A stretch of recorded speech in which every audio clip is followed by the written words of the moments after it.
we got 3 games left in the division, the Niners, and how do you think they'll do? Do you think they go 6-0? Do you think they go 4-2? Do you think they split? That's an interesting question. Arizona is very interesting to me Yes. because, like, let's talk about Arizona. Everyone makes fun of Arizona because of Cliff Kingsbury and Kyler Murray and all that stuff, but they're 3-4 against the Niners in the last four. No, 3-1 against the Niners in the last four. Sorry, math. I think they're a tough matchup for the Niners. I feel like they give the Niners more problems than they give anyone else in the division. Um, Yeah, and if you look back at, like when they came into the Niners division with the Seahawks, since then they have really, really owned the Niners. Before that, the Niners had a winning record against it's them, true. but now it's like almost tied up. I think it's Even like Harbaugh had a 47. tough time against him back in the Correct. day. Do Yeah. you remember the Kaepernick interception debacle? Yeah, absolutely. It's been going on for a long time. So, like, I But think we overlook them a lot because we have this stigmatism against the Seahawks. But go ahead. well, I think what they do offensively kind of gives the Niners problems. The Niners are sort of an old school defense that's built through the front seven, not the back seven as much, although that changed this year. But like all that, all those premium players on the D line built to stop the run between the tackles. Well, Cardinals don't run the ball well at all. Like they want to just throw screens, and that gets the like Nick Bosa and the Niners D lineman chasing side to side. It kind of takes them out of the game, and then when they do pass, Kyler Murray, he wants to scramble and run around and get out of the pocket. And the Niners are so bad at keeping mobile quarterbacks in the pocket. I mean, Nick Bosa included. Yes. I feel like what they do is they just rush. It's all about the get off, right? You got to time the snap and get off quickly and get in the backfield. But I mean, all that momentum and power going to one spot, all it takes is a quarterback who can juke you a little bit, and all of a sudden it's chaos. We saw Justin Fields do it. We've seen Kyler Murray do it any number of times. And I feel like other teams do a better job against sort of gimmicky quarterbacks like that. But the Niners, I mean, all of a sudden, Marcus Mariota is a player of the week against the 49ers. And Kyler's a lot slipperier than Marcus Mariota. So I'm not saying the Cardinals are going to beat him twice this year, but I think a lot of people think the Niners are going to beat them twice. And I'm looking at that as maybe a split. I Yeah. don't know. I don't know. Yeah.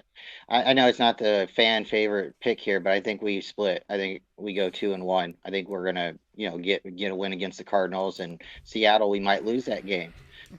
It's an ugly game up there in Seattle. It's like we got to play the refs too. And then the other question is do you see It's a turf field. Yeah. It's really loud. Like that is a legit home field. It's like going to play the Rams at SoFi. It's not like that. It's really hard to play there, and that defense is way better than it was week 2. And the Niners, I mean, who knows what they're going to look like? I really feel like losing Emmanuel Mosley is the biggest loss. People talk about Trey Lance. Yeah, that's really big too. But they have a backup who's been a starter in this system for 5 years. To Yeah. go from Emmanuel Mosley to Diamador Lenore, oh my God! And you're never gonna, and unless Jason Verrett can save this secondary, you're always gonna have that weakness that teams like Buffalo and Kansas City, like Philly, can really attack.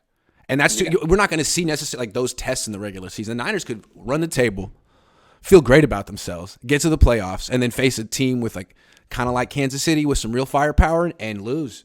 And be like, Yeah. damn, well, at least the regular season was fun. I mean, that could all happen. Yeah. Hopefully it doesn't. And my last question real quick, because I know everybody's calling.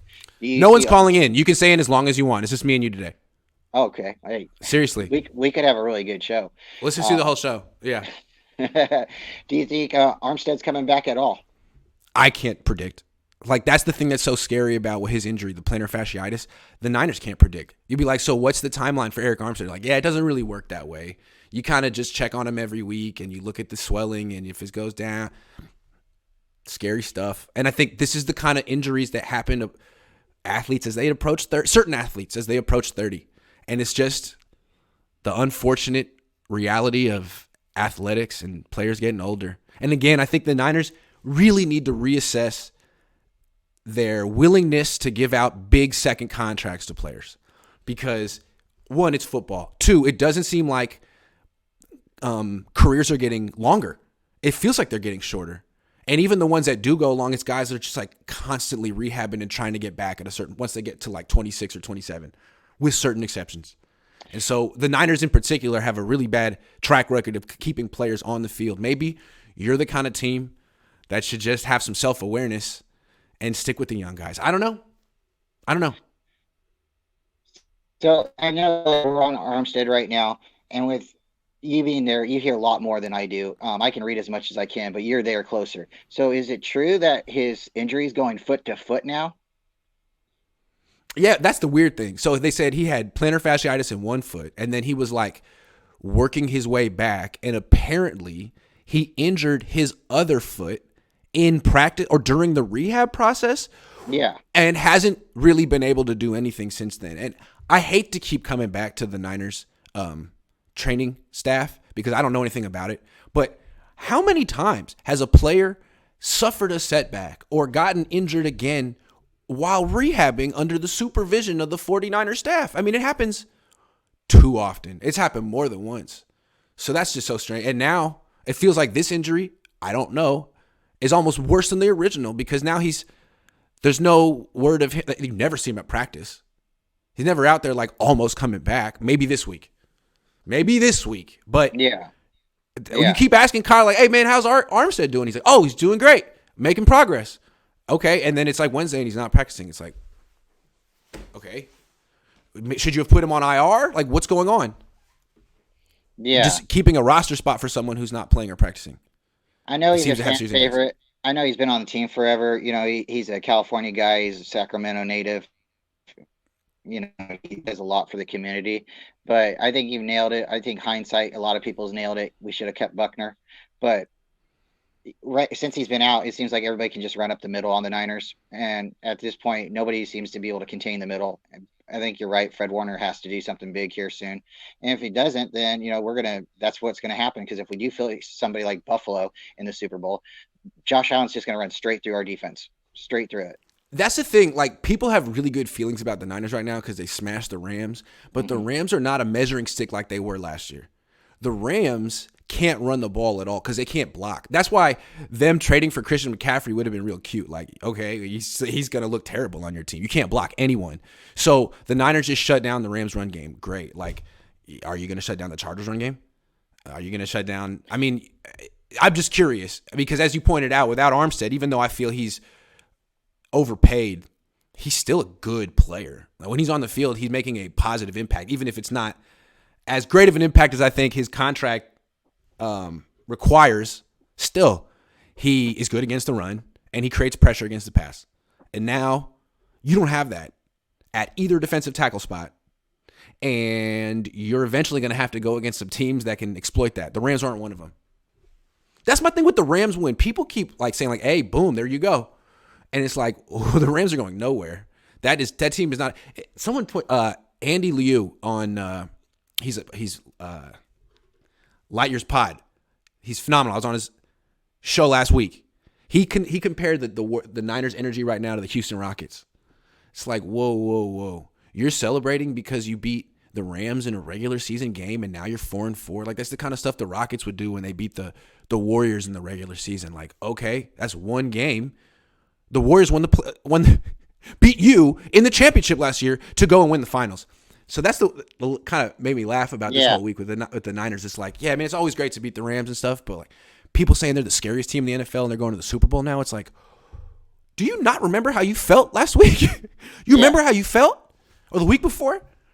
That's why, I want to be confident against it. I'm a fan. I want to be confident against any team that the Niners play. But For sure. looking back at like last year, I think that was probably our window because we would have been playing Cincinnati. You can't guarantee a team like Cincinnati is going to win the championship and go to the Super Bowl this year. It's looking more like it's going to be Buffalo or Kansas City. I know that's what it was last year looking like, but Cincinnati became that unicorn. In retrospect, both teams in the Super Bowl last year were kind of mediocre. Correct. That's what's going on with the NFL these days. Like, these teams that make it all the way aren't necessarily that much better than teams that miss the playoffs entirely. That's parity.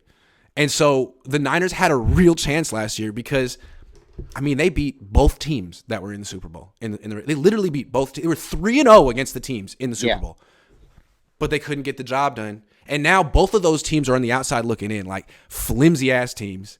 And the Niners are still chugging away, but they're 4-4. But now, to your point, it seems like they're better teams. You got an undefeated Philly team. The Chiefs have been together a long time. They're good. The Bills look really good. This might be a tougher year to win a Super Bowl. Last year was a nice. Mahomes, they weren't in it.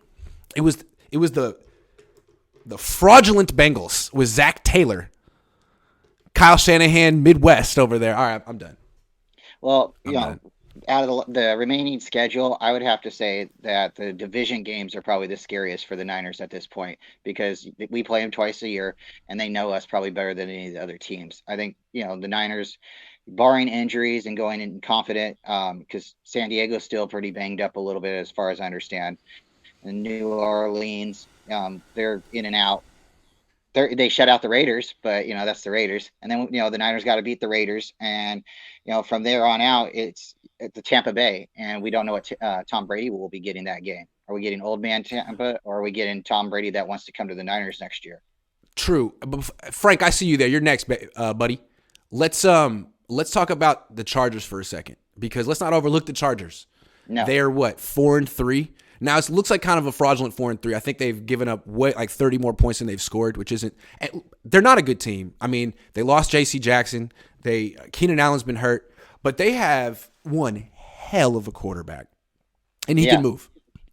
I know he's been hurt. I don't know if he's still hurt, but if the Niners lost to Justin Fields and Marcus Mariota, you can't just write off the Chargers here. no. No. And I think No. I think they played each other this week. I think it's San Diego versus Atlanta. Oh, beautiful. That'll be very informative to watch. Hey man, All thanks right. for having me on. Everybody, if Kyle starts slipping, buy a hat. That's right. Thanks for carrying the show, man. Good stuff. All right.